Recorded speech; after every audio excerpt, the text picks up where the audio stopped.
अस्सलाम वालेकुम, तुसी वेख रहे हो ਇੱਥੇ ਰੱਖ ਨਿਊਜ਼ ਤੇ ਮੈਂ ਆ ਮੁਹੰਮਦ ਸਾਦ। ਅਮਰੀਕੀ ਵੀਜ਼ਾ ਲਾਟਰੀ ਸਕੀਮ 2025 ਦੇ ਵਿੱਚ ਕਿਹੜੇ-ਕਿਹੜੇ ਮੁਲਕਾਂ ਦੇ ਸ਼ਹਿਰੀ ਹਿੱਸਾ ਨਹੀਂ ਲੈ ਸਕਣਦੇ। ਅਮਰੀਕੀ ਮਹਿਕਮੇ ਵੱਲੋਂ ਉਹ ਲਿਸਟ ਜਾਰੀ ਕਰ ਦਿੱਤੀ ਗਈ ਹੈ।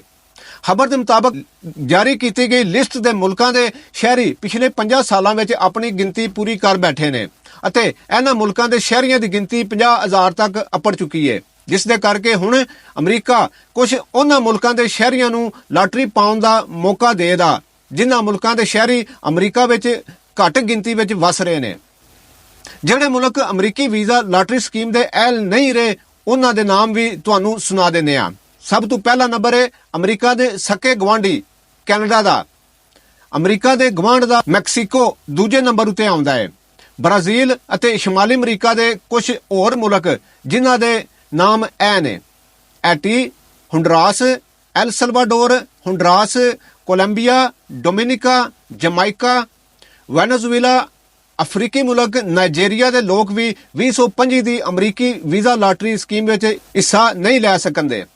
ਹੁਣ ਏਸ਼ੀਆ ਵੱਲ ਆਈਏ ਤੇ ਏਸ਼ੀਆ ਵਿੱਚੋਂ ਪਹਿਲੇ ਨੰਬਰ ਉਤੇ ਵੇ ਚਾਈਨਾ, ਫਿਰ ਵੀਅਤਨਾਮ, ਸ਼ਮਾਲੀ ਕੋਰੀਆ, ਫਿਲੀਪੀਨ, ਪਾਕਿਸਤਾਨ, ਭਾਰਤ ਅਤੇ ਬੰਗਲਾਦੇਸ਼ ਦੇ ਸ਼ਹਿਰੀ ਵੀ 2025 ਦੇ ਅਮਰੀਕੀ ਵੀਜ਼ਾ ਲਾਟਰੀ ਸਕੀਮ ਵਿੱਚ ਸੁੱਖ ਨਾਲ ਹਿੱਸਾ ਨਹੀਂ ਲੈ ਸਕਣਦੇ।